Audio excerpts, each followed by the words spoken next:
High court में इस मामले को लेकर क्या रुख होगा, क्या नुपुर शर्मा की गिरफ्तारी संभव है, इन तमाम मुद्दों पर बातचीत करेंगे। हमारे साथ खास मेहमान जुड़ चुके हैं। सबसे पहले उनका तारुफ मैं आपसे करवा देती हूं। बीजेपी से कैप्टन इंद्रजीत सिंह भदौरिया जी हमारे साथ जुड़ चुके हैं। भदौरिया जी, बहुत बहुत स्वागत है आपका।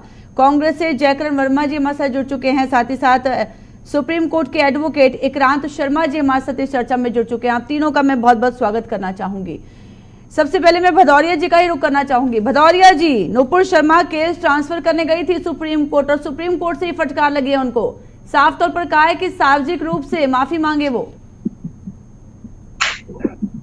मैं सुप्रीम कोर्ट के ऊपर कोई टिप्पणी करना नहीं चाहूंगा। सुप्रीम कोर्ट ने कहा है वो अपने हिसाब से कहा है। बाकी मैं इतना जरूर कहना चाहूंगा कि अभी ओवैसी जी कह रहे थे कि गिरफ्तार होना चाहिए, तो ओवैसी जी को ये भी कह देना चाहिए कि इनके भाई ने मंच से कितना हिंदू देवी देवताओं के लिए कितना बुरा भला कहा था, उस पर इन्होंने एक शब्द नहीं कहा। MS हुसैन ने हमारी माता सीता और भी देवी देवताओं के कितने अश्लील चित्र बनाए थे, उस पर कोई नहीं बोला। नुपुर शर्मा को हमारी पार्टी न हमारा संगठन कोई उनको ये नहीं कह रहा है कि उन्होंने अच्छा किया है। और जैसे ही उनका बयान आया था, आपने देखा होगा पार्टी संगठन ने तुरंत उन्हें अपनी पार्टी से निष्कासित कर दिया। तो क्या निष्कासित करने के बाद पल्ला झाड़ लिया पार्टी ने? क्या निष्कासन करने से पल्ला झड़ जाता है? नहीं, 6 साल के लिए जब पार्टी से निकाल दिया है तो वो हमारी पार्टी की सदस्य ही नहीं है, तो इसलिए हम उनके ऊपर कुछ नहीं कह सकते। लेकिन जब बयान दिया तब तो पार्टी के सदस्य थी ना, तभी तो सवाल उठ रहे हैं बीजेपी पर। नहीं, तो जब सदस्य थी तभी तो पार्टी से निकाला। जब पार्टी के सदस्य रहते हुए दिया था इसलिए तो निकाला। अगर सदस्य नहीं होती तो क्यों निकाला? हमारे निकालने का कोई राइट ही नहीं बनता था। तो मगर इन लोगों के ऊपर भी कुछ कह देना चाहिए कि जो ये कहना, ये MS हुसैन के ऊपर किसी आज दिन तक किसी ने कुछ नहीं कहा है कि जब वो सीता माता के ऊपर जो चित्र बना के उसने कितने घटिया शब्द रखे थे। ओवैसी के भाई ने मंच के माध्यम से कितने बोले कौन कौन सा देवी देवता है, हो ये तो रोज एक नया आ जाता है। आज जो है ना ओवैसी ज्ञान बांट रहे हैं, अपने भाई के लिए कोई शब्द नहीं कह सके, तो इन्हें अपने को ऊपर भी तो देखना चाहिए।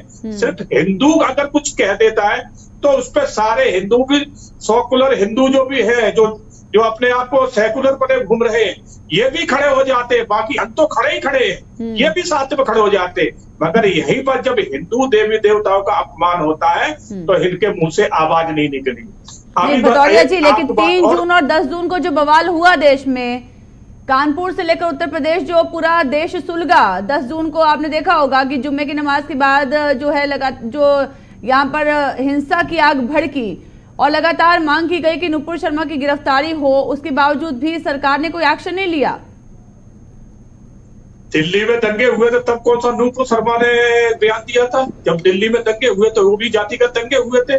उसमें भी एक जो है ना IB का अफसर मारा गया था और भी एक पुलिस वाला भी मारा गया था।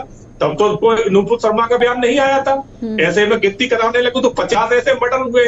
उस टाइम नुपुर शर्मा का कोई स्टेटमेंट नहीं था। तो इनको भी देखना चाहिए ना।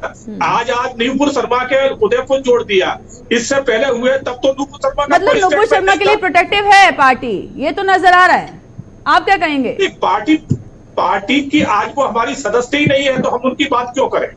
आज वो हमारी सदस्य ही नहीं है पार्टी की, हम उन्हें अपनी पार्टी से निष्कासित कर चुके हैं। ठीक है, मगर हम दोहरे चरित्र की बात कर रहे हैं। ठीक है। आज जयकरण वर्मा जी भी जुड़े हुए। जयकरण जी, क्या कहेंगे? क्या प्रोटेक्टिव है नुपुर शर्मा को लेकर? क्या बीजेपी प्रोटेक्टिव नजर आ रही है? क्योंकि लगातार जो है गिरफ्तारी को लेकर मांग यहाँ पर की गई है। सुप्रीम कोर्ट जो है अब सख्त नजर आया नुपुर शर्मा पर, साफ तौर पर कहा कि सार्वजनिक रूप से टीवी पर आकर सभी के सामने माफी मांगे।